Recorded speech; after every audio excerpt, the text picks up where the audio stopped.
Every summer, people rip this plant out of their yard without a second thought. The moment a bee or wasp stings you, it might be the fastest thing you could reach for. Most people never make that connection. When my grandmother got stung, or one of us children did, she never went inside.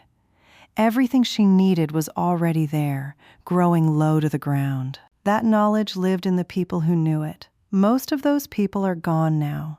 Today, I am going to show you what she knew about this plant and why it has to be done a certain way to work at all. Americans spent $345 million last year on bite and sting relief products. Creams, sprays, roll-ons, diphenhydramine from Johnson & Johnson, hydrocortisone from Bayer, the same two active ingredients that have been in the medicine cabinet since 1946. Asking nothing of you, right along a fence post in Hawkins County, Tennessee, is the plant that grows in every lawn in North America and costs exactly nothing to use. The commercial products work downstream. They block the histamine signal or broadly dampen immune response after the inflammatory cascade has already fired. What is already built is already built. The plantain preparation works at the source, before the swelling begins, before the cascade locks in. And that difference is not a matter of preference. It is a matter of timing. The medicine cabinet is already too late. That leaf by the fence post, broad, ribbed, cool from the night, crushed green and mineral in your palm, is not. My grandmother didn't have a scientific name for this. She called it drawing. She'd press the leaf against a sting and say it was pulling the poison out.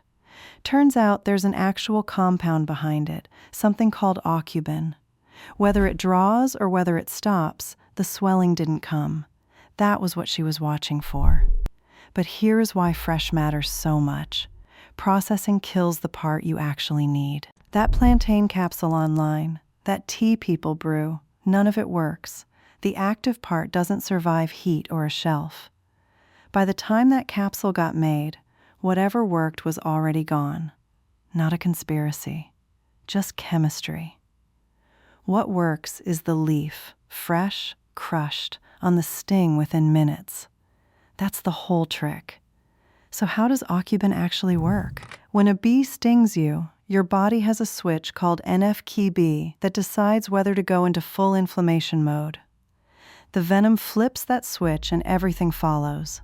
The swelling, the redness, the burning, all your body's own doing. Aucubin gets there and blocks that switch before any of it fires. That's different from something like ibuprofen, which only calms things down after the swelling's already started. Aucubin stops it at the source. Now here is the thing. This isn't just something my family figured out on our own. Go back to England, over 1,000 years ago. There's an old medical manuscript called the Lacnunga. The British Museum dates it to around the 9th or 10th century. It lists this exact plant as one of 9 sacred herbs and calls it wegbraid, way bread. They ground it into a salve and put it right on the skin. Same idea, just a different name. And when European settlers brought this plant over here, the Cherokee didn't know it as medicine at first. They called it white man's footprint because it just showed up everywhere the settlers walked. But it didn't take long before they were using it exactly the way the Anglo-Saxons had written it down, exactly the way the Scots-Irish were already using it in these hollows. 3 completely different peoples. That's not a coincidence. That's just what happens when a plant actually works. So how do you actually do this? There's no soaking, no steeping, none of that. You just crush the leaf and the juice comes right out. That's the whole science. Water won't pull more out of it. Heat won't either. Heat actually kills it. All you need is pressure, your teeth, your thumb and fingers, even a flat rock if that's all you've got. Crush it. The juice runs. You put it on. Simple as that sounds, that's not because something's missing. That is the preparation. 1 leaf is all you need, just enough to cover the sting. A leaf about the size of your palm works fine for an arm, an ankle, the back of your hand. If it's a kid and the sting's on their face or neck, use a smaller piece, just enough to cover it. You're not wrapping the whole limb. You just need the juice touching the sting. If people mess this up, it's almost always the same mistake: heat. This stuff can't handle it. Researchers actually tested this, and even at just 60 degrees Celsius, that's about as warm as a cup of coffee you can still hold, the good part starts breaking down. So no brewing it, no warming the leaf, no steeping it in anything. Straight off the plant, straight onto the sting. Room temperature, nothing more. You've got about 5 to 10 minutes after the sting to put the leaf on. That's not a suggestion. That's the actual window. It can stop the reaction early, but it can't undo one that's already happened. Wait an hour, and the swelling that's already there isn't going anywhere because of this leaf. That's just how it works. It has to get there before things really kick off. So hold the leaf on the sting for 10 to 20 minutes, and if it dries out, swap it for a fresh one. One more thing before you put the leaf on. If it was a bee, get the stinger out first. Scrape it out sideways with your fingernail or a card. Don't pinch it out. Pinching just squeezes more venom in. Scrape it sideways, get it out, then put the leaf on. Most of what I share on here, my grandmother never wrote down. She just knew. Every week I put up a new one. Another plant, another preparation, another thing that almost did not make it through. If that matters to you, stick around. I would love to have you. The biggest mistake people make is reaching for dried plantain, the capsule, the jar of dried herb, any of it. The moment this leaf gets picked and starts drying, the good stuff starts breaking down. Same name, different plant, basically. Second mistake, people brew it as tea. Hot water and this compound just don't mix. Third mistake, waiting to see if it's even bad enough to treat. By the time you've decided it's bad enough, your window's already closed. Here is how you know it's working. Within 10 to 15 minutes, that raised bump at the sting starts flattening out. Most people feel the burning ease up within 5 minutes. The spot should feel a little cool too. That's the gel the leaf releases, holding everything against your skin. And if you crush a leaf and nothing comes out, it's too old. Grab a different one. My grandmother kept this growing along the garden fence. She never planted it. She just never pulled it out.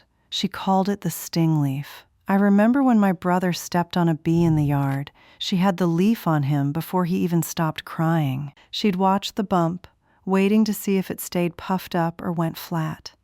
Flat was what she wanted to see. She didn't know the word Aucubin. She just knew a flat sting meant the leaf had done its job. Now let me be straight with you about what this actually does and what it doesn't. This works on bee stings, wasp stings, ant bites, mosquito bites, pretty much any of them, as long as you get to it in that first 10 to 15 minutes. That's because they all trigger your body the same way, so the same leaf handles all of them. Fresh, right away, before the swelling sets in. This will not help with anaphylaxis, and I need you to understand the difference. Anaphylaxis is a whole body reaction. Your airway swells, your throat starts closing, hives break out everywhere, your pulse gets fast and weak, you feel sick, dizzy, you can pass out. That's completely different from a sting that just hurts and swells where it happened. About 3 out of every 100 adults will have a reaction like this at some point. So if you see the lips, the tongue, or the throat swelling, not just around the sting, but the actual throat, call 911. If breathing gets hard, if hives show up all over the body, if someone feels like they're about to faint, none of that is a job for a plantain leaf. That's a job for an EpiPen and an ambulance. The leaf handles the sting itself. The EpiPen handles the emergency. If your family keeps an EpiPen on hand, this leaf does not replace it. I mean that.